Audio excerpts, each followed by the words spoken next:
jarak kurang lebih 7,5 kilo dari puncak Merapi. Kemudian kita sekarang berada di Kampung Petung. Kampung Petung adalah salah satu padukuhan yang berada di Kelurahan Kepuharjo. Kemudian tempat ini terkena erupsi pada tahun 2010 yang kedua. Namun sudah tidak ada korban jiwa, yang menjadi korban adalah harta bendanya. Kemudian ini adalah tulang sapi yang terkena erupsi 2010 dan dirangi lagi di tempat ini di rumahnya Pak Srianto, dijadikan salah satu destinasi wisata. Kemudian di sana juga ada pesan Merapi dengan bahasa Jawa.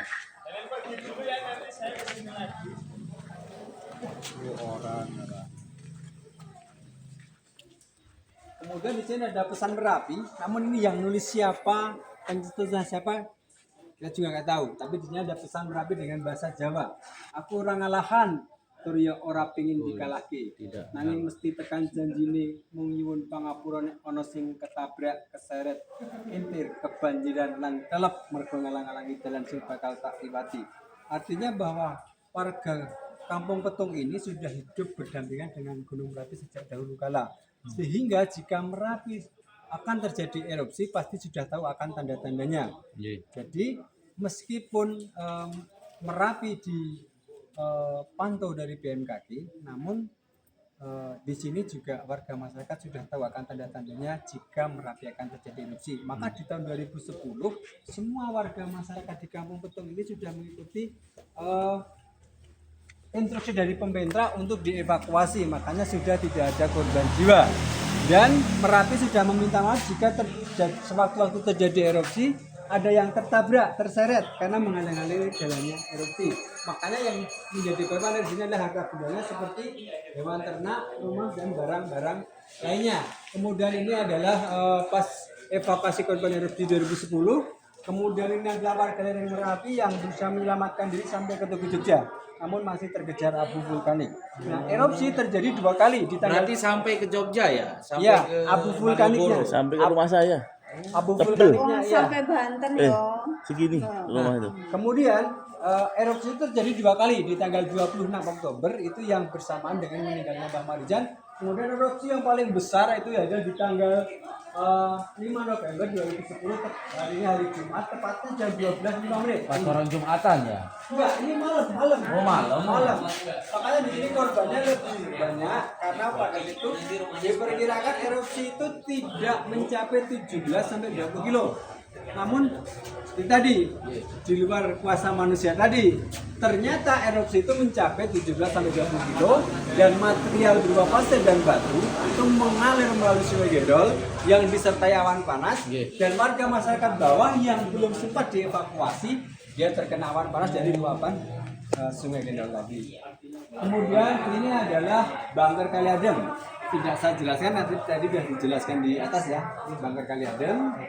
Kita langsung geser.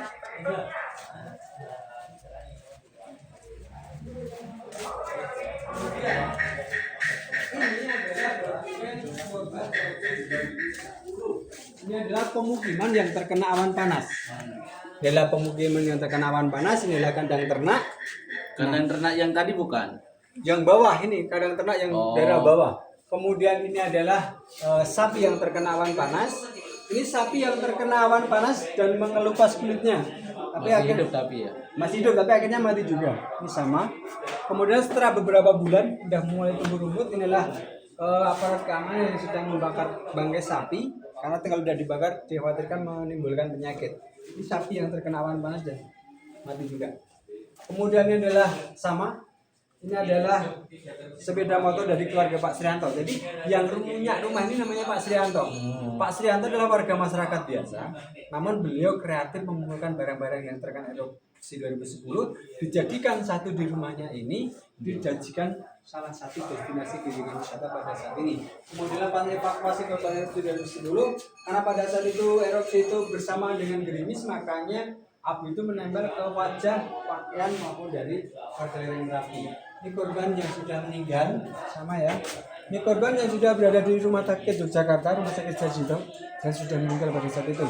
Kemudian adalah pemakaman massal korban erupsi 2010. Nanti kita akan lewat ya.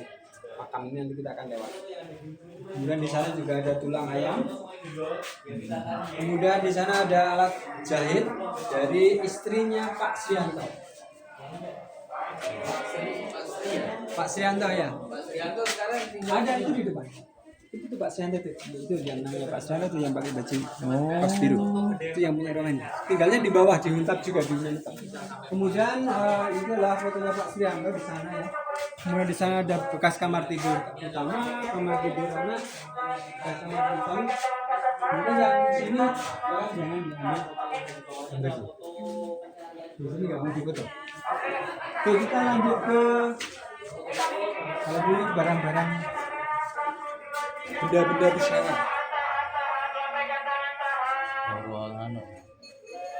Tapi ini masih dipakai nggak oleh Pak Srianto? Oh enggak, kan dia udah punya rumah. Ya di sini cuman buat destinasi kunjungan wisata aja. Oke, kita geser ke timur. Kemudian kita ke rumah yang kedua. Rumah yang kedua adalah rumahnya Pak Kimin. Pak Kimin adalah bapaknya Pak Srianto. Itu orangnya, beliau orangnya itu. Nah, Pak Srianto sama ibunya sudah meninggal. Ini bukan karena erupsi dalam kubur, tapi karena memang ya. Rumah ini memang asli dari dulu. Asli dari dulu, tapi dulu kan kokoh. Dibangun lagi. Nah, di sini juga ada alat-alat tradisional karena di tempat ini dulunya adalah desa wisata yang bersamaan dengan Penting Sari. Jadi tempatnya sebelum beliau sebelum ini juga dikukuhkan atau setidaknya dinyatakan sebagai desa wisatanya. Makanya di sini juga ada alat-alat tradisional untuk kegiatan-kegiatan di saat ada tamu yang datang ke sini. Nah, kemudian rumah ini dulu roboh dan dibangun lagi. Di sana ada meja tamu dari keluarga Pak Srianto. Ini kita akan geser ke timur, kita akan melihat fenomena Merapi ya. Kita akan melihat fenomena Merapi. Nah, dari kepulan erupsi 2010 itu bisa menuliskan lava-lava. Masya Allah. Kemudian ini kalau dilihat dengan sama seperti seorang wajah manusia. Ya, Ada simbah-simbah. mata, hidung, dagu. Kemudian juga ada mata, hidung, mulut, dagu. Kemudian ini lebih jelas lagi lava-lava ya. Ini. Kemudian ini adalah tokoh pewayangan. Kalau di Yogyakarta orang Jawa ada tokoh pewayangan namanya Semar Gareng Petruk Bagong. Ini menyerupai Semar Ya. dan ini menyerupai Petruk. Kemudian ada batu alen yang tadi kita Kok kesana. bisa ya? Kemudian ini adalah awan panas. Kalau ini dia lihat dengan seksama seolah-olah seorang wanita yang mau merangkak ke atas. Seperti seorang wanita yang pas sedang ini kan awan panas.